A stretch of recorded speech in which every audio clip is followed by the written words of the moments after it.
तो आज हम शुरू करते हैं व्हाट टाइप क्वेश्चंस अपने हैज़ हैव हैड का यूज़ करके। ठीक है, तो मैं उम्मीद करता हूं कि आपको ये इस तरह के वर्ड्स जो हमारे क्वेश्चन वर्ड्स थे, ये इस तरह के वर्ड्स आपको याद होंगे। हमने पीछे पढ़े हैं, एक एक करके पढ़े हैं सारे वर्ड, एक एक दो से ज़्यादा शायद मैंने ये वर्ड नहीं पढ़ा एक वीडियो में। तो ये 3-4 वर्ड मैंने आज इसमें वीडियो में यूज़ करे। हूँ मतलब कौन, वाट मतलब क्या, वाई मतलब क्यों, वैन मतलब कब। इसके अलावा भी हैं, वो भी मैंने पढ़ाए थे, और जो मैंने पढ़ाए हैं उसके अलावा और भी हैं जो अभी तक नहीं भी पढ़ाए हैं। ठीक है, वो भी आगे धीरे धीरे आएंगे। फ़िलहाल आज जो हमें डिस्कस करना है वो ये देखना है कि क्वेश्चन वर्ड्स के साथ हैज़ हैव हैड का यूज़ हम कैसे करेंगे। तो ये थोड़ा सा जो पिछले हम सेंटेंस पढ़ रहे हैं हैज़ हैव हैड से, उससे थोड़ा सा डिफरेंट है, मतलब थोड़ा सा मुश्किल है। तो ज़रा ध्यान से देखना कि क्या हो रहा है इसमें। तो उसको समझाने के लिए मैं पहले तुम्हें ये बताता हूँ कि ये हमने कैसे सेंटेंस बनाए अभी। जैसे तुम क्या हो, तो यहाँ तो हमने ये सीखा था क्वेश्चन वर्ड का यूज़ करना इस तरह के सेंटेंसेस में। जैसे हमने जब पीछे सेंटेंस किए थे तुम क्या हो, तो हम इसको क्या कहेंगे, यानी जो क्वेश्चन वर्ड है वो सबसे पहले आएगा, है ना, व्हाट, और फिर आएगी हमारी इज़ एम और वाज वर। ठीक है, तुम क्या हो, व्हाट आर, और अब हमारा आ जाएगा सब्जेक्ट, व्हाट आर यू। ठीक है, ये सेंटेंस ऐसे ही बनेगा। सब कुछ ऐसे ही होगा हैज़ हैव हैड में भी। हैज़ हैव हैड में क्योंकि हम इज़ एम और वाज वर का कोई काम नहीं होता वहाँ पे, तो वहाँ पर हैज़ हैव हैड का यूज़ करेंगे। ठीक है, तो ऐसे ही ये सेंटेंस देखो, नीचे एक लिखा हुआ है कि क्या तुम्हारे पास, अब मैं ज़रा यहाँ एक चीज़ लिख दूँ, क्या तुम्हारे पास पैसे हैं। ठीक है, तो ये सेंटेंस हम बना चुके, येस नो टाइप वाला क्वेश्चन है ये। तो इसमें तो हम क्या की इंग्लिश कोई लिखेंगे नहीं, क्योंकि जब व्हाट टाइप क्योंकि जब हमारा ये येस नो टाइप वाला क्वेश्चन होता है तो हम इज़ एम और was were, has have had, जो भी हमारे ये इस तरह के वर्ड्स हैं, इनको शुरू में यूज़ करके सेंटेंस को बनाते हैं। जैसे हमने कल के सेंटेंसेस में देखा था, ये ऊपर आप देख सकते हो, ये सेंटेंसेस में हम हैज़ हैव हैड ये सब यूज़ किया था हमने। तो इस सेंटेंस को भी हम ऐसे ही करेंगे, क्या तुम्हारे पास पैसे हैं। तो हैज़ नहीं, हैव यू मनी, है ना। और अगर हम इसमें यहाँ गॉट का यूज़ करें तो गॉट भी लिख सकते हैं, हैव यू गॉट मनी। ठीक है, तो अब तुम्हें मुझे समझाना सिर्फ इतना है कि ये जो था अभी तक हमारा गॉट, ये हमारा ऑप्शनल चला आ रहा था। हम इसको यूज़ कर भी सकते थे, नहीं भी कर सकते थे, ये बता रहा था मैं तुम्हें। लेकिन अब जो हमारे क्वेश्चन वर्ड्स वाले सेंटेंस आएंगे, यहाँ पर अक्सर सेंटेंसेस में गॉट का यूज़ आपको करना ही करना होगा। सब्जेक्ट के देखो जस्ट बाद में लिखा जा रहा है ये। ठीक है, ऐसे ही जब भी हमारा जो सब्जेक्ट होगा सेंटेंस का, यानी जिसके बारे में हम बात कर रहे हैं, उस वर्ड के जस्ट बाद में गॉट लिखेंगे। ऐसा करेंगे क्यों, वो अभी जब मैं आगे सेंटेंस बनाता हूँ तो मैं तुम्हें बताऊँगा। ठीक है, तो अब देखो यहाँ पर अगर मैं यहाँ पैसे ख़त्म कर दूँ इस सेंटेंस में से, यानी मैं सिर्फ इस सेंटेंस को ऐसा करूँ कि क्या तुम्हारे पास हैं, यानी किसी चीज़ का नाम नहीं ले रहा मैं कि क्या है। ऐसे पूछते हैं ना कभी कभी हम, तो क्या तुम्हारे पास हैं, उसे पता होता है हम किस चीज़ के बारे में बात कर रहे हैं। तो अगर मैं यहाँ से पैसे हटा दूँ, क्या तुम्हारे पास हैं, तो ये सेंटेंस सिर्फ कितना बचेगा, हैव यू गॉट, है ना। तो ये गॉट यहाँ लाजमी हो गया। क्यों, अगर मैं यहाँ से गॉट हटा दूँ तो हैव यू, ये कोई बात नहीं हुई। क्यों, ये तुम्हें तब समझ में आएगी जब मैं तुम्हें प्रेजेंट इंडेफिनिट टेंस पढ़ाऊँगा। ठीक है, तो तब तक के लिए ये समझो कि यहाँ पे हमें क्या लगाना है, गॉट इसको साथ में लगाना है हमें। कब लगाना है साथ में, जब आगे कोई चीज़ ना हो। सब्जेक्ट है ना, देखो ये सब्जेक्ट जो है यू, यहाँ से अगर मैं गॉट हटा दूँ तो इसके आगे सेंटेंस में कुछ बचता नहीं है लिखने को, है ना। तो इसलिए यहाँ पर इसके साथ हमें गॉट लिखना ही लिखना होगा। अगर आगे कुछ होता, जैसे हमारे पास मनी थी पहले, तो हैव यू मनी, क्या तुम्हारे पास पैसे हैं, तब तो ये ठीक था, गॉट लगाओ मत लगाओ। लेकिन जब हमारे पास कुछ चीज़ ही नहीं है आगे लिखने के लिए, तो हैव यू, ये सेंटेंस पूरा नहीं होता है, यहाँ तक बात समझ ही नहीं आती कुछ। तो हैव यू गॉट, यहाँ अब गॉट लगेगा। आगे बात समझ, यानी सब्जेक्ट के आगे अगर सेंटेंस में कोई चीज़ नहीं है तो आपकी मर्ज़ी है। अगर कुछ चीज़ है लिखने के लिए, जैसे पैसे थे हमारे पास, तो आपकी मर्ज़ी आप गॉट का यूज़ करें या मत करें। लेकिन अगर आपके पास कुछ नहीं है सब्जेक्ट के आगे लिखने के लिए, तो फिर आपको गॉट का यूज़ करना पड़ेगा। अच्छा, ये एक तरह से और सेंटेंस बन जाता है, वो मैं तुम्हें बताता हूँ क्या। जैसे यहाँ अगर हमें गॉट नहीं लगाना, यानी ये समझ लो कि हमें एक तरह से ये सेंटेंस हमें इस तरह से नहीं लिखना है, हमें गॉट का यूज़ नहीं करना है, ठीक है। तो हम इस सेंटेंस को ऐसे बनाते हैं, डू यू हैव, ठीक है। तो यू के बाद देखो हैव आ गया अब, और यहाँ पर यू से पहले हैव आ रहा था। देख रहे हो दोनों चीज़ों में डिफरेंस, इन दोनों सेंटेंस में। लेकिन अब यहाँ एक एक्स्ट्रा चीज़ आ गई है, डू। तो मैं तुम लोगों को भी इस डू के चक्कर में नहीं फंसाना चाहता हूँ, क्योंकि ये पूरा हम पढ़ेंगे कभी जब प्रेजेंट इंडेफिनिट टेंस को हम पढ़ेंगे, वहाँ पर डू डज़ का यूज़ अच्छे से पढ़ेंगे। इसलिए फ़िलहाल के लिए ये वाला जो सेंटेंस है हम इसको छोड़ देते हैं, हम गॉट का यूज़ करके ही सेंटेंस बनाते हैं, क्योंकि हमने अभी तक गॉट का यूज़ देख लिया है कैसे किया जाता है। तो डू वाला झंझट छोड़ देते हैं फ़िलहाल के लिए, जब तक हम ये एक्सरसाइज कर रहे हैं। तो इससे आपकी गॉट की प्रैक्टिस भी हो जाएगी, और जब डू का यूज़ आएगा आगे किसी वीडियो में, यानी प्रेजेंट इंडेफिनिट टेंस में, तब हम उसको भी पढ़ लेंगे। अभी हमें गॉट के साथ बनाना है, तो ये समझो कि जब भी सब्जेक्ट के बाद कोई चीज़ नहीं होगी लिखने के लिए, तो हम गॉट को यूज़ करेंगे क्वेश्चन वर्ड्स में, मतलब क्वेश्चन वाले सेंटेंसेस में।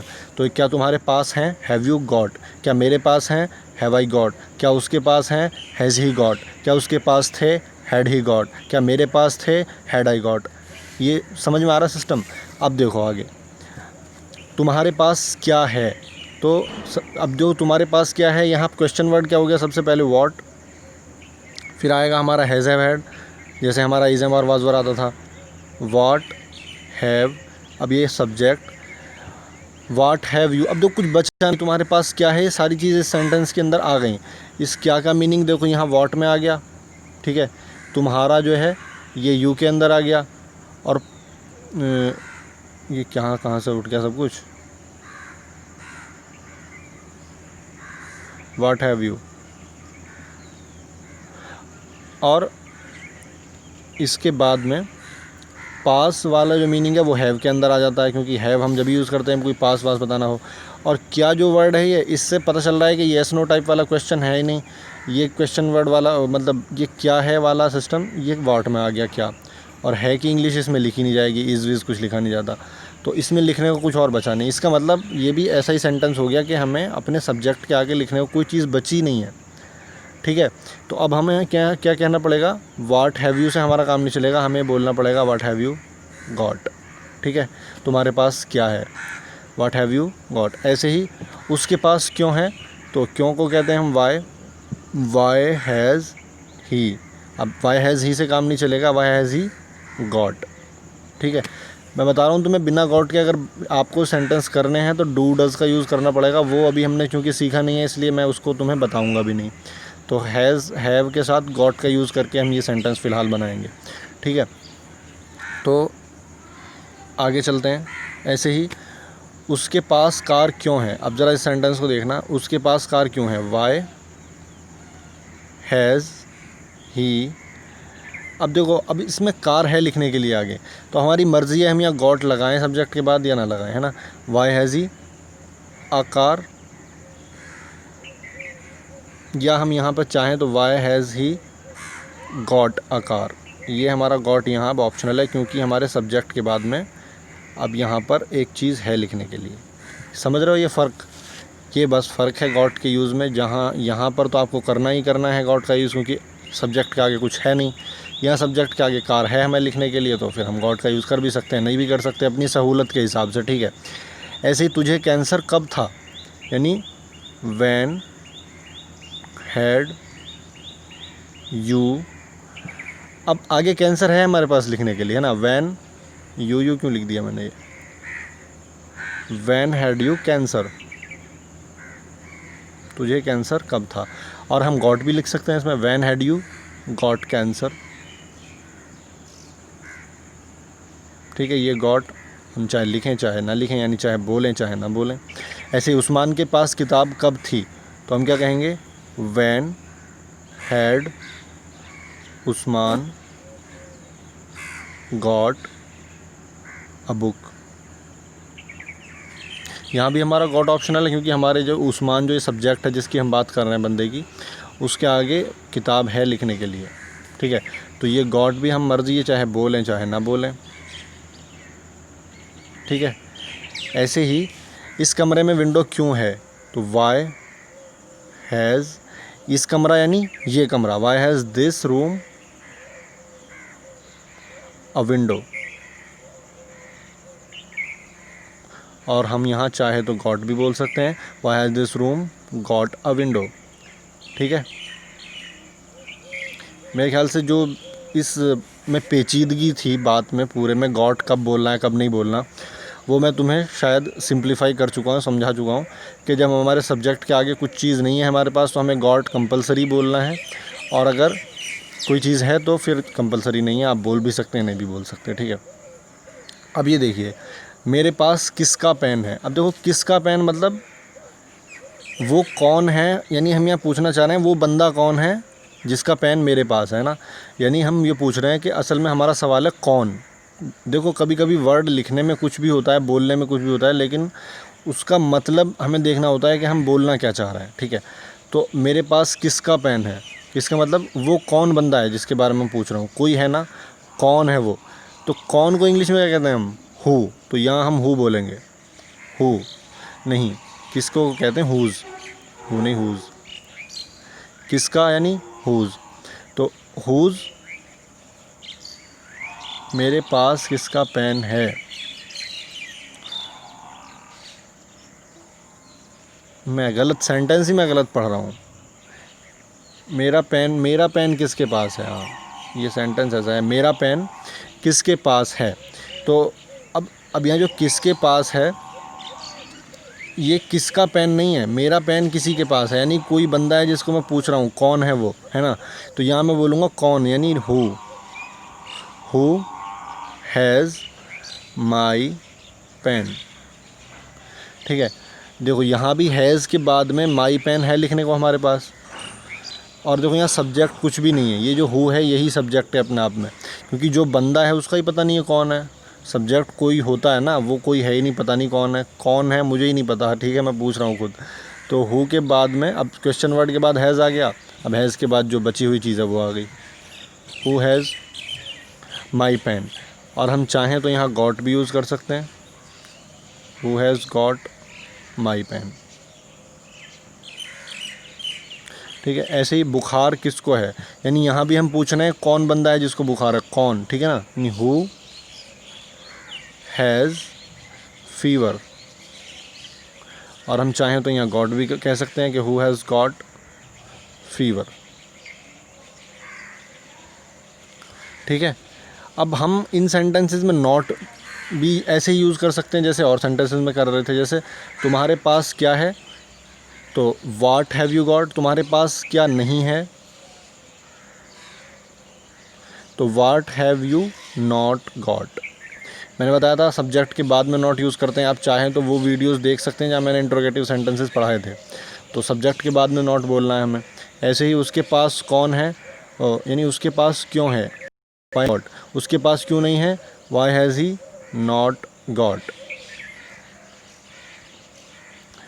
ठीक है, तो और अगर हमको यहाँ नॉट नहीं बोलना तो हम यहाँ हैव के साथ में शॉर्ट फॉर्म में नॉट को लगा सकते हैं, वाई हैवंट यू गॉट। ठीक है, ऐसे ही यहाँ भी हम इसका नॉट हटा के यहाँ लगा सकते हैं हैज़ंट, वाई हैज़ंट ही गॉट। ठीक है, ऐसे ही ये सारे सेंटेंस ऐसे ही बना सकते हैं हम। उसके पास कार क्यों है, why has he got a car. उसके पास कार क्यों नहीं है, तो why hasn't he got a car. या हम यहाँ हैज़ंट ना बोल के खाली हैज़ बोलें और ही के बाद में नॉट बोलें, हमारी मर्ज़ी है। तो यही सारी चेंजेस आप नीचे तक कर सकते हैं। ऐसे ही ये जो हु वाले सेंटेंसेस हैं, देखो बुखार किसको है, हु हैज़ गॉट फीवर। बुखार किसको नहीं है, who has not got fever. अब यहाँ हैज़ नॉट, हैज़ के बाद आ गया नॉट, सब्जेक्ट के बाद नॉट नहीं आया, क्योंकि इसमें सब्जेक्ट कोई है ही नहीं। आप देख लें, हु जब होगा तो कोई सब्जेक्ट ही नहीं होगा, हु में खुद ही सब्जेक्ट घुसा हुआ है। ठीक है, तो बुखार किसको नहीं है, ये हो गया। ठीक है, तो आप ये सेंटेंसेस खुद लिखिए, इस तरह के सेंटेंस। मुझे कल की वीडियो पर किसी ने कमेंट किया है कि आप एक एक्सरसाइज के तौर पे 8-10 सेंटेंस लिख दिया करें। अरे भाई, मैं ये आपको समझा रहा हूँ सारे सेंटेंस करने। अब जैसे मैंने ये सेंटेंस लिखा है, तुझे कैंसर कब था, तो ऐसे सेंटेंस तुम खुद भी तो बोल सकते हो कि तुझे बुखार कब था, तुझे खांसी कब थी, तुझे नज़ला कब था। तो ऐसे 10-20 सेंटेंस खुद ही लिख लिया करो, मुझसे डबल मेहनत क्यों करवा रहे हो भाई। ठीक है। तो आप खुद ये सेंटेंस लिखा करें और ख़ुद फिर इनको इंग्लिश में बोलने की कोशिश और लिखने की कोशिश किया करें। कुछ दिक्कत हो फिर कमेंट बॉक्स खुला हुआ है आपका, वहाँ दिक्कत हो तो पूछ लें। कुछ भी कोई वर्ड की मीनिंग नहीं पता चल रही, डिक्शनरी में ढूंढ लिया आपने, आपको नहीं मिल सकी किसी वजह से, या गूगल से आप सर्च नहीं कर पा रहे हैं, कुछ भी ऐसी दिक्कत है तो आप पूछें। लेकिन इस तरह के मुतालबे ना करें कि क्या नाम है कि आप कि पूरी एक्सरसाइज में लिखूं, ठीक है। तो उसमें वक्त ख़राब होता है। मैं नहीं चाहता कि मैं इस काम से ऊब जाऊं फिर मैं छोड़ दूं ये सब करना, क्योंकि लंबा हो जाएगा मेरे लिए प्रोसेस।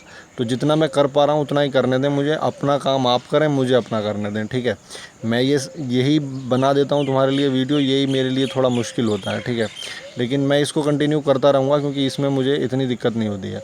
लेकिन अगर डबल आप काम कराएंगे तो शायद मैं ऊब जाऊँ और फिर इसको बीच में छोड़ दूँ, तो वो अच्छा नहीं होगा मेरे लिए भी तुम्हारे लिए भी। तो अपनी मेहनत खुद करो।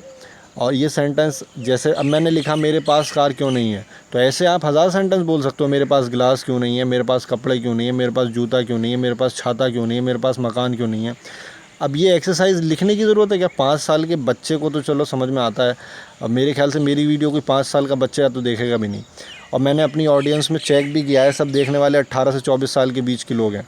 तो इस उम्र के लोग तो खुद सेंटेंस लिख भी सकते हैं और ख़ुद सेंटेंस बोल भी सकते हैं, ठीक है। तो पता नहीं वो किस तरह का मुतालबा था, खैर उनको जो बात समझ में आई उन्होंने पूछ ली।